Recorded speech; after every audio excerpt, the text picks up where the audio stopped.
Hello বন্ধুরা, কেমন আছো? আজকে আমরা কথা বলবো সাউথের পাওয়ারফুল ফ্যামিলি, মেগা ফ্যামিলির একজন সদস্য সাই ধরম তেজকে নিয়ে। জানবো কি করে তিনি ফিল্ম ইন্ডাস্ট্রিতে এলেন, তার জার্নিটা কেমন ছিল, আর সবচেয়ে মজার ব্যাপার হলো তিনি আল্লু অর্জুনের কাজিন। তাহলে চলো শুরু করা যাক। 1986 সালের 15ই অক্টোবর হায়দ্রাবাদে জন্ম নেন সাই ধরম তেজ।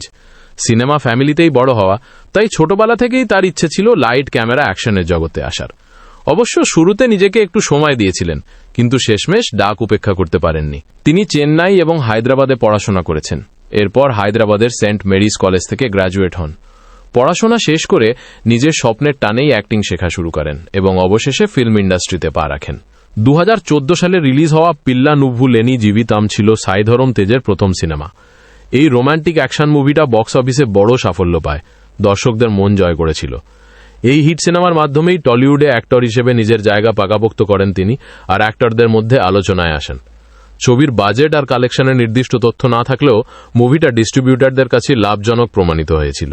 সাই ধরম তেজের দ্বিতীয় ছবি ছিল রে, যেটা 2015 সালে রিলিজ হয়। প্রথম ছবিটার মতো কিন্তু এটা অতটা সফল হতে পারেনি, বক্স অফিসে প্রায় ফ্লপ হয়েছিল।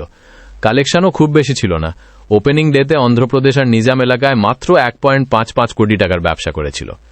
এই ছবিটার পর ওর ক্যারিয়ারে একটু ধাক্কা লাগে, আর ও নিজের পরের প্রজেক্টগুলো অনেক বেছে বেছে নিতে শুরু করেন।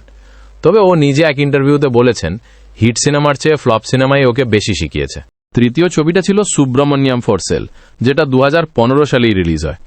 আগের দুটো ছবির মতো রে এর মতো অবস্থা এটাতে হয়নি, বরঞ্চ বেশ ভালোই সফল ছিল। দর্শকদের খুব পছন্দ হয়েছিল এই রোম্যান্টিক অ্যাকশন মুভিটা। বক্স অফিসে মাত্র 5 দিনে প্রায় 12.5 কোটি টাকার ব্যবসা করেছিল। বাজেট ছিল প্রায় 16 কোটি, আর এই সিনেমার মাধ্যমে আবারও টলিউডে ওর একটা স্ট্রং পজিশন তৈরি হয়। প্রযোজকরাও লাভ করেছিলেন। সুব্রমণ্যম ফর সেল ছবিটা বানাতে প্রায় 16 কোটি টাকার মতো খরচ হয়েছিল, আর ওয়ার্ল্ড ওয়াইড কালেকশন ছিল প্রায় 34 কোটির কাছাকাছি।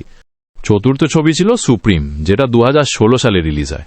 এই সিনেমাটা ডাহা হিট ছিল, বক্স অফিসে তুফান তুলেছিল। মাত্র 15 কোটি টাকায় বানানো ছবিটা প্রায় 44 কোটির কাছাকাছি ওয়ার্ল্ড ওয়াইড ব্যবসা করেছিল। আর এই সফলতার পর সাই ধরম তেজের অবস্থা সবার ওপরে পৌঁছে যায়। পাবলিক তখন ওকে ডাকা শুরু করলো সুপ্রিম হিরো। অ্যাকশন আর স্টাইলে তখন সবেতেই নাম্বার 1। একটা আলাদা সোয়াগ, আলাদা ক্রমাঙ্ক। বস একেবারে ধামাচাপা। শুধু তেলেগু সিনেমা প্রেমীরাই নয়, ওর অ্যাকশন আর স্টাইলের ফ্যান হয়ে গেল সারা পৃথিবীর বিভিন্ন জায়গার লোক। তেলেঙ্গানা আর অন্ধ্রপ্রদেশে তো ও তখন মাউন্টেন টপ হিরো, সবচেয়ে ডিমান্ডিং স্টারদের একজন। ওর ছবিগুলো তখন বক্স অফিসে ম্যাসিভ হিট হতে থাকলো, আর ও নিজের নামের পাশে গ্লোবাল স্টার যোগ করে ফেলল। সাই ধরম তেজের 5 নম্বর ছবি ছিল থিক্কা, যেটা 2016 সালে রিলিজ হয়। তবে এই ছবিটা কিন্তু বক্স অফিসে ওরকম সাফল্য পায়নি, বরঞ্চ বড় একটা ধাক্কা খেয়েছিল।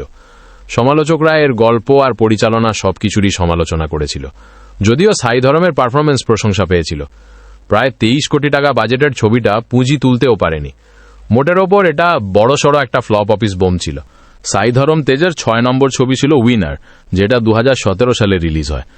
এটা কিন্তু বক্স অফিসে খুব বেশি ভালো করতে পারেনি। প্রায় 25 কোটি টাকা বাজেটে বানানো ছবিটা ওয়ার্ল্ড ওয়াইড কালেকশন ছাউনি ছিল 25 কোটিরই কাছাকাছি, পুঁজি কোনো মতে তুলতে পেরেছিল। এরপর সাই ধরম আরও বেছে বেছে কাজ শুরু করে। ওর 7 নম্বর ছবি ছিল জওয়ান, যেটা 2017 সালে রিলিজ হয়। তবে এই ছবিটাও কিন্তু বক্স অফিসে আশানুরূপ ফল করতে পারেনি, মারাত্মক ধাক্কা খেয়েছিল। প্রায় 18 কোটি টাকা বাজেটের ছবিটা ওয়ার্ল্ড ওয়াইড কালেকশন ছাউনি ছিল মাত্র 9.80 কোটি। তার প্রযোজক আর ডিস্ট্রিবিউটাররা প্রায় 50% ক্ষতির মুখে পড়ে। এরপর সাই ধরম আরও বেছে বেছে কাজ শুরু করে। 8 নম্বর ছবি ছিল ইন্টেলিজেন্ট, যেটা 2018 সালে রিলিজ হয়। কিন্তু এই ছবিটাও কিন্তু বক্স অফিসে খুব বেশি সফল হতে পারেনি, ডাহা ফ্লপ হয়েছিল। প্রায় 27 কোটি টাকায় বিক্রি হওয়া ছবিটা ওয়ার্ল্ড ওয়াইড কালেকশন ছাউনি মাত্র 8 কোটি। তার বিনিয়োগের প্রায় 86.5% ক্ষতির মুখে পড়ে সবাই। সমালোচকরাও বেশ কড়া সমালোচনা করেছিল সিনেমার গল্প আর পরিচালনার। এতগুলো ফ্লপ সিনেমার পর সাই ধরম তেজের অবস্থা বেশ খারাপই হয়ে পড়েছিল। ওর ক্যারিয়ারে একটা বড় ধাক্কা লাগে, আর ও নিজের পরের প্রজেক্টগুলো অনেক বেছে বেছে নিতে শুরু করে। তবে ও কিন্তু হার মানেনি, ফ্লপগুলো থেকে শিখেছে এবং পরবর্তীতে আবারও সফল হয়েছে। তো বন্ধুরা, আজকের ভিডিও এইটুকুই। সাই ধরম তেজের ব্যাপারে আরও কিছু জানতে বা এই ভিডিওর পার্ট 2 দেখতে এখনই লাইক আর সাবস্ক্রাইব করে ফেলো। কমেন্টে জানাও তোমরা আর কি জানতে চাও। দেখা হচ্ছে পরের ভিডিওতে।